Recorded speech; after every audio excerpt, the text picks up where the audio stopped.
दोस्तों कुछ दिन पहले मेरे एक दोस्त का मुझे कॉल आया और मुझे कह रहा है कि मैं तुम्हें क्लिनिक पे आके मिलना चाहता हूँ। अब मैं उससे 5 साल से जान रहा हूँ, लेकिन आज तक कभी ऐसा हुआ नहीं कि वो मुझे क्लिनिक पे आके मिला हो। वैसे हमारी फैमिलीज़ मिलती रहती है, हम मिलते रहते हैं, बाहर जाते हैं, घूमते हैं, खाना खाते हैं, डिनर पे मिलते हैं, पार्टीज़ करते हैं, लेकिन आज तक ऐसा हुआ नहीं कि वो मुझसे यहाँ मेरे क्लिनिक पे मिलने आए। तो मुझे थोड़ा वियर्ड तो लगा, लेकिन मैंने सोचा होगा कुछ। When he came to me, the first thing he told me that he needs my help. He thinks he's suffering from depression. मुझे थोड़ा धक्का लग गया, मुझे शौक लगा, क्योंकि यार मैं उसे पिछले 5 साल से जान रहा हूँ और उसको देख के कोई भी इंसान ये नहीं बता पाएगा कि वो डिप्रेस्ड है। मतलब अगर वो गलती से भी कहे कि वो डिप्रेशन में है तो लोग हंसने लग जाएंगे, वो बोलेंगे यार क्यों मजाक कर रहा है, कोई उसको सीरियसली लेगा ही नहीं। वैसा ही मुझे भी लगा कि यार नहीं, ये तो शायद सच नहीं हो सकता, शायद ये मेरे साथ कोई मजाक कर रहा है या मेरी टांग खींच रहा है, शायद वो ऐसे ही मिलने आ गया है। But when he started speaking about his mental health issues, when he started speaking about the emotional burden that he was going through since last few years, तब मुझे लगा दैट नहीं यार, ये तो सच कह रहा है and he is actually suffering from high functioning depression. अब ये हाई फंक्शनिंग डिप्रेशन होता क्या है, इस वीडियो में मैं आपको समझाने की कोशिश करूंगा। नमस्ते, मैं हूं डॉक्टर प्रशांत गोहिल। मैं एक मनोचिकित्सक यानी कि साइकेट्रिस्ट हूं, अहमदाबाद गुजरात से। 2016 में गोवा मेडिकल कॉलेज से अपना पोस्ट ग्रेजुएट फिनिश करने के बाद पिछले 9 साल से मैं प्राइवेट प्रैक्टिस कर रहा हूं और अभी तक 50,000 से ज़्यादा पेशेंट मैं ठीक कर चुका हूँ, जिनमें से ज़्यादातर पेशेंट डिप्रेशन के हैं।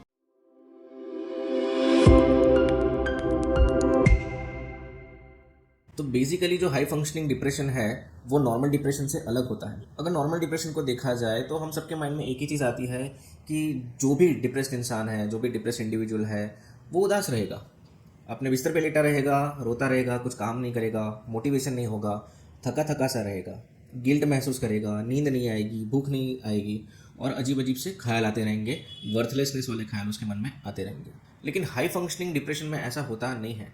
जैसे उसके नाम में ही है हाई फंक्शनिंग, मतलब जो इंसान है जिसको डिप्रेशन है वो नॉर्मल फंक्शन करेगा। मतलब उसको देख के आप पता नहीं लगा पाओगे कि अंदर उसके माइंड में क्या चल रहा है। वो अंदर से तो उदास होगा, लेकिन बाहर कभी नहीं दिखाएगा कि वो क्या सफ़र कर रहा है ना।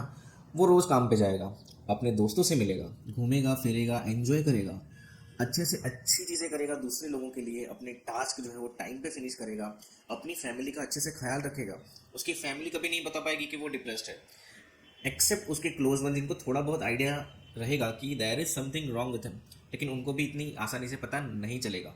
वो अपनी फैमिली के लिए पैसे अर्न करेगा, वो रिस्पॉन्सिबिलिटी लेगा, वो अपने बच्चों के साथ खेलेगा, उनके साथ टाइम स्पेंड करेगा, अपनी पार्टनर के साथ वो घूमने जाएगा, उनको शॉपिंग कराएगा, हर एक चीज़ करेगा जो एक नॉर्मल इंसान कर सकता है। लेकिन अगर उसको पूछो are you happy in your life, तो वो आंसर नहीं दे पाएगा। और अगर फोर्सफुली उसको पूछा जाए कि भैया सच बोल क्या चल रहा है, तो वो कहेगा नहीं, मैं अपनी ज़िंदगी से खुश नहीं हूँ। तो मैं आप लोगों से 3 क्वेश्चन करना चाहता हूँ, सोच समझ के उसका आंसर मुझे दीजिए। First question, are you happy with your life? जो डेली रूटीन आप कर रहे हैं, डे टू डे एक्टिविटीज़, क्या आप खुश हैं? My second question is, do you live your life just for the sake of living it? उसके पीछे कोई मोटिव छुपा हुआ है and you really look forward to it? And third thing, जो चीज़ें पहले करने में आपको अच्छा लगता था, क्या अब भी उतनी ही खुशी मिलती है या अब उन चीज़ों में से खुशी नहीं रही है? अगर इनमें से एक भी क्वेश्चन का आंसर ना है तो समझ लीजिए कि आपको ऐसा लगता है कि आप नॉर्मल हो, बट आप एक्चुअली डिप्रेस्ड हो सकता है आपको हाई फंक्शनिंग डिप्रेशन हो सकता है सब कुछ अच्छा चल रहा हो, लाइफ बहुत अच्छी चल रही हो, आप हर चीज़ में एक्सेल कर रहे हो, लेकिन अंदर से आप खुश नहीं हो, वो हैप्पीनेस, वो जॉय आप फील नहीं कर पा रहे हो।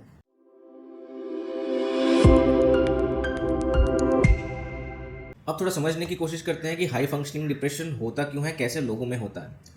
कभी कभी ये जेनेटिक होता है, लेकिन ये देखा गया है कि ये ज़्यादातर स्ट्रेस इंड्यूस होता है। बचपन में कहीं ना कहीं इसकी शुरुआत हो जाती है और ऐसे बच्चों में जो बहुत ओवर एम्बिशियस होते हैं, जैसे जैसे बड़े होते हैं उनके ढेर सारे सपने होते हैं, और छोटे मोटे सपने नहीं, बहुत बड़े बड़े सपने, मतलब लाइफ में कुछ करके दिखाना, इतना बड़ा आदमी बनना है, इतना नाम कमाना है कि लोग देखते रह जाएं। अब क्या होता है, इस ओवर एक्सपेक्टेशन की वजह से उनके जो गोल्स हैं वो काफ़ी बड़े बड़े वो सेट करते हैं, और जब ऐसे गोल्स वो अचीव नहीं कर पाते तो उनको किसी चीज़ में खुशी नहीं मिलती। वो हमेशा उन्हीं चीज़ों के बारे में सोचते रहते हैं जो उन्होंने लाइफ में अचीव नहीं किया। वो उन चीज़ों के बारे में नहीं सोचते जो वो ऑलरेडी अचीव कर चुके हैं। जैसे मान लो एक 15 साल का लड़का है, उसका ड्रीम है एक बड़ा सा घर लेना, एक बड़ी सी लग्जूरियस कार लेना, बैंक में ढेर सारे पैसे हों, हर साल में 2 बार इंटरनेशनल ट्रिप हो, और उसने अपने बकेट लिस्ट में ये सब चीज़ें लिख के रखी हैं और धीरे धीरे मेहनत से वो हर एक चीज़ अचीव कर रहा है। उसने घर ले लिया, टिक, लग्जूरियस कार ले ली, टिक। लेकिन क्या हो रहा है कि जैसे जैसे वो चीज़ें अचीव कर रहा है उसको उन सब चीज़ों में खुशी नहीं मिलती। जो उसका ड्रीम था उसने अचीव कर लिया, लेकिन वो खुश है नहीं। अब वो क्या कर रहा है, और एक स्टेप आगे जा रहा है, नए गोल सेट कर रहा है ना। जो गोल अचीव कर लिए उनको वो भूल चुका है, लेकिन अब वो उन सब चीज़ों के पीछे पड़ेगा जो उसने अभी तक अचीव नहीं की। पहले हो सकता है कि शायद उसका ड्रीम था 4 BHK बंगलो लेना, वो उसने ले लिया। अब उसको बड़ा सा मेंशन चाहिए। पहले हो सकता है कि उसको मर्सिडीज चाहिए थी, अब उसको लैम्बोर्गिनी चाहिए ना। So this is a never ending process for him. वो जब तक जिएगा तब तक वो उस टाइप की मेंटालिटी का गुलाम बन के रहेगा, वो कभी खुश नहीं रह पाएगा। तो जो हाई फंक्शनिंग डिप्रेशन है, ऐसे जो ओवर एम्बिशियस लोग हैं, जो वर्कोहॉलिक लोग हैं, उनमें ज़्यादा देखा जाता है। मेरे उस फ्रेंड के साथ बिल्कुल ऐसा ही हुआ। मैं पहले से जानता था कि बंदा जो है वो बहुत डेडिकेटेड है, वर्कोहॉलिक है और ओवर एम्बिशियस है। वो हमेशा अपने बड़े बड़े प्लान्स की बातें करता, उसके बड़े बड़े सपने हैं उसकी बातें करता। मुझे पता है वो उन सब चीज़ों को हासिल ज़रूर करेगा, लेकिन at what cost, because he never feels joy in achieving them. तो मैंने उससे सबसे पहले यही कहा, या तो यार तू बहुत बढ़िया सा एक्टर है, या तो मैं बेवकूफ़ इंसान हूँ जो मैं तेरे डिप्रेशन को पहचान नहीं पाया। एक्चुअली होता क्या है, ये जो हाई फंक्शनिंग डिप्रेशन वाले लोग होते हैं, they are very talented in hiding their emotions. अंदर से घुट रहे हैं, अंदर से उदास है, लेकिन बाहर नहीं बताएंगे, किसी को पता नहीं चलने देंगे। वो एक मास्क पहन के रखेंगे। जैसे ही वो लोगों से मिलेंगे, वो एक मास्क पहन लेंगे कि सब खुश है, सब अच्छा है। लेकिन जब वो अकेले बैठेंगे, खुद के साथ टाइम स्पेंड करेंगे, वो मास्क हट जाएगा और और अंदर से एक उदास, हताश और निराश इंसान निकलेगा जो अपनी ज़िंदगी से बिल्कुल भी खुश नहीं है।